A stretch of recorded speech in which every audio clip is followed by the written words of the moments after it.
Assalamualaikum warahmatullahi wabarakatuh. Balik lagi ke video saya di Dr. Fuad Channel. Jadi dalam kesempatan ini kita akan melanjutkan video kita atau pembelajaran kita dari kontras ortogonal ke kontras polinomial. Jadi seperti video sebelumnya seperti penjelasan video sebelumnya bahwa kontras polinomial adalah kontras yang bersifat numerik. Bedakan dengan kontras ortogonal yang sifatnya bersifat kualitatif dan kita melakukan proses pengujian secara hierarki. Di sini, di kontras polinomial itu sangat identik dengan grafik, sehingga diharapkan perbedaan antara taraf dengan taraf lainnya memiliki interval yang sama atau bersifat aditif. Oke, kita langsung saja masuk ke dalam software dari start. Di sini, saya sediakan suatu data RKLT, jadi kita lakukan analisis RKLT terhadap data ini, analyze, kemudian analysis of variance, kemudian RCBD. Nah, di sini kadar gula kita masukkan, ulangan kita masuk ke dalam blok, dan genotipe kita masuk ke dalam treatment. Kemudian option kita klik keduanya dan kita klik OK. Oh, mungkin missing data, ternyata ada suatu missing data. Ini salah. Oke, no.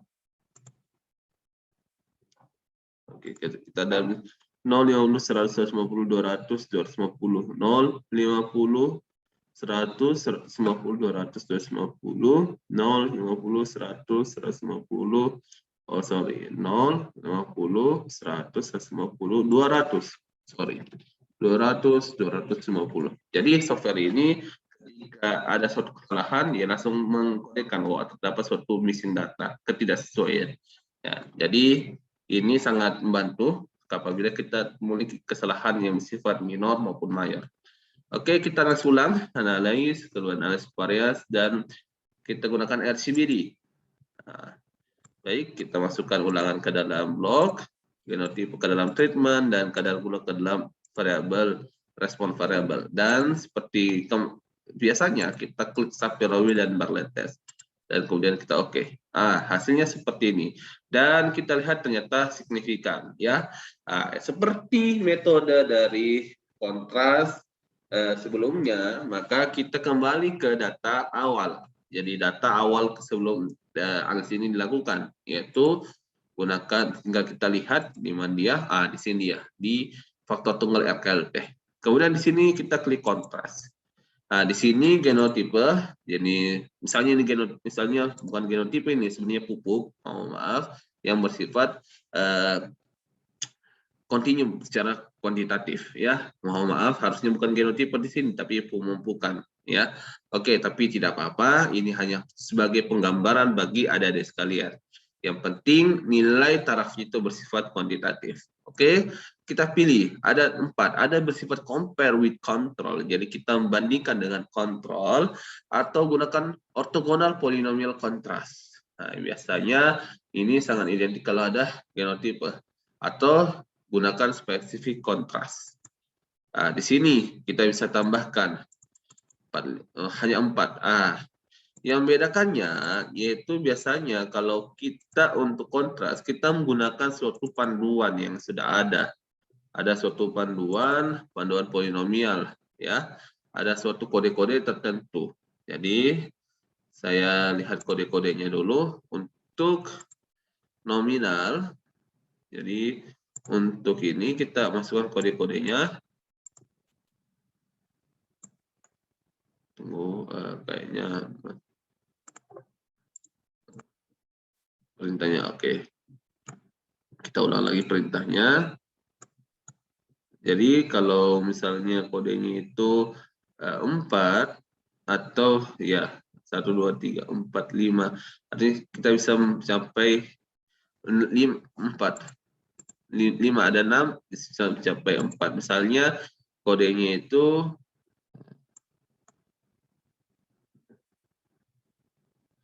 misalnya kode spesifiknya, dan ini ada suatu kode tertentu, ya, ada suatu kode tertentu. Misalnya di sini tulisannya kalau linear itu biasanya karena ini tengah, biasanya kita ambil sini 2, ini minus 2, atau ini 1, ini minus 1, kemudian ini 2 dan 3.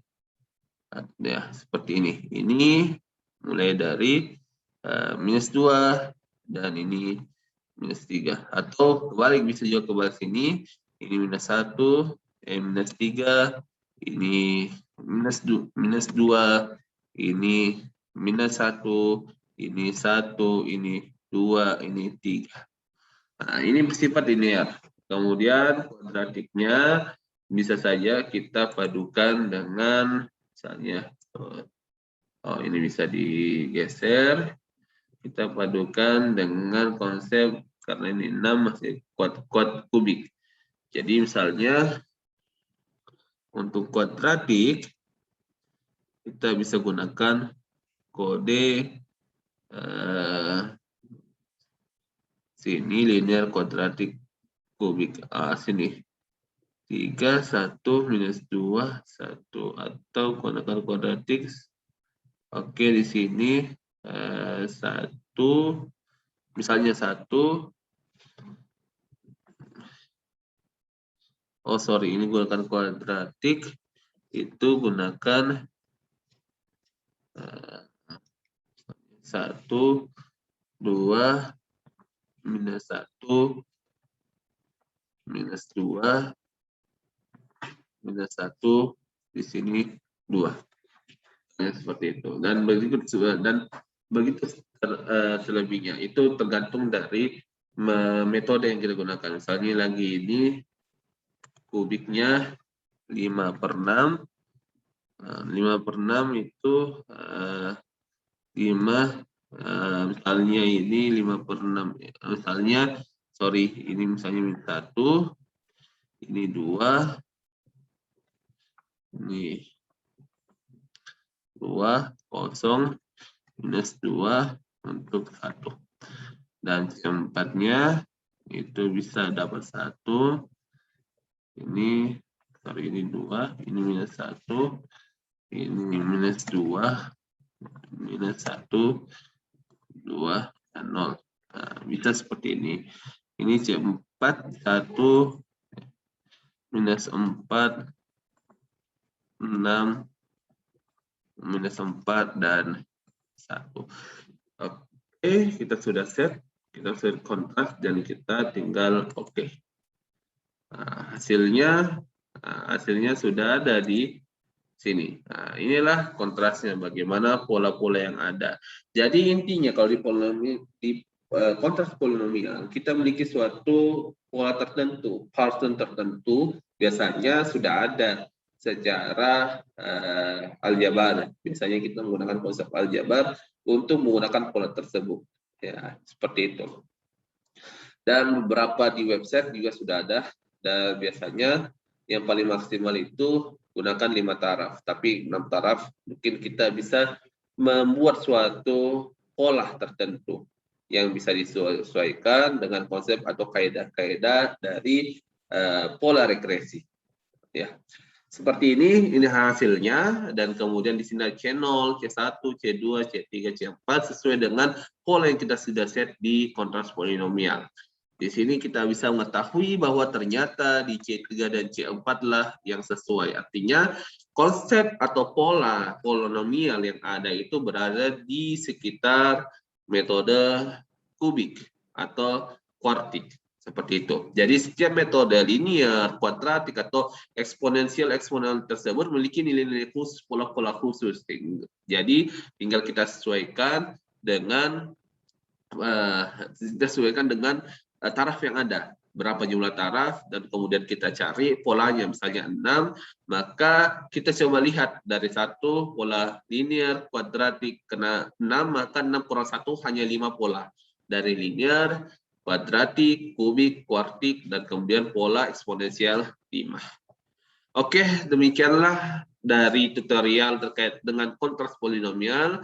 Nanti kita akan membahasnya lebih dalam lagi ketika masuk di konsep analisis interaksi. Terima kasih, salam sehat dari saya. Mohon maaf bila ada beberapa penjelasan yang kurang berkenan atau kurang dimengerti, silahkan kontak nomor saya untuk berdiskusi lebih lanjut. Terima kasih, salam sehat, dan see you in the next video. Thank you. Assalamualaikum warahmatullahi